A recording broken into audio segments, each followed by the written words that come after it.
Welcome back. Perhaps the most watched primary statewide is the one for Texas Lieutenant Governor. A vicious competition on the GOP side between Ag Commissioner Todd Staples, current Lieutenant Governor David Dewhurst, Land Commissioner Jerry Patterson, and perhaps the state's most conservative senator, Houston's Dan Patrick. The winner in that group will face the likely Democratic nominee, San Antonio Senator Leticia Vandepute. Earlier this week, the four Republicans spoke at a forum hosted by the Texas Association of Business. I kind of feel like this is episode 27 of a traveling Barnum and Bailey roadshow.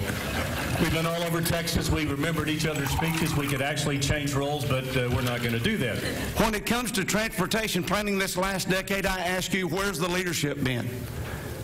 When it comes to water planning and finding solutions this last decade, where's the leadership been? So I'm going to focus on education as a key part of my agenda. And then we need strong border security. We're going to have the workers we need in this state. But in the last reporting period by DPS, we apprehended over 1 million people in our state. Each week, we'll focus on a different candidate. This week, we take an in-depth look at Lieutenant Governor David Dewhurst. He began his statewide elected career as Land Commissioner in 1999. In 2011, he lost a runoff to Ted Cruz for U.S. Senate. Now he's hoping to hold on to his current post, which he started in 2003.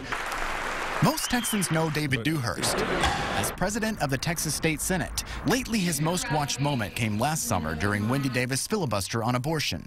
Senator Davis, yesterday you gave me a sheet indicating that it was your intention to filibuster. Yes, Mr. President, I intend to speak for an extended period of time. Critics blame Dewhurst for mismanagement and allowing the filibuster to happen in the first place. It's been fun, but see you soon.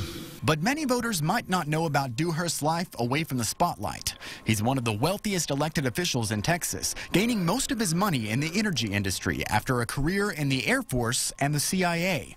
At 6'5", Dewhurst played basketball at the University of Arizona. He rides cutting horses competitively and uses his lasso skills at campaign events. It was just like a magnetic bond. I was captured there. When he was just 3, Dewhurst's father, David Jr., died in a car crash. Mom really never talked about it. She mentioned that his squadron did well, that she was so proud of him. In 2009, NBC's Tom Brokaw spoke with Dewhurst about his dad, a World War II pilot who fought in the D-Day invasion. Dewhurst and his brother Gene helped fund the expansion of the D-Day Museum in France. It's not closure because we never knew it. It's almost like making a connection. Next in our interview with Dewhurst, he talks about the inspiration from his mother, too. Plus, we dive into his campaign and his response to critics. Straight ahead on State of Texas In Depth.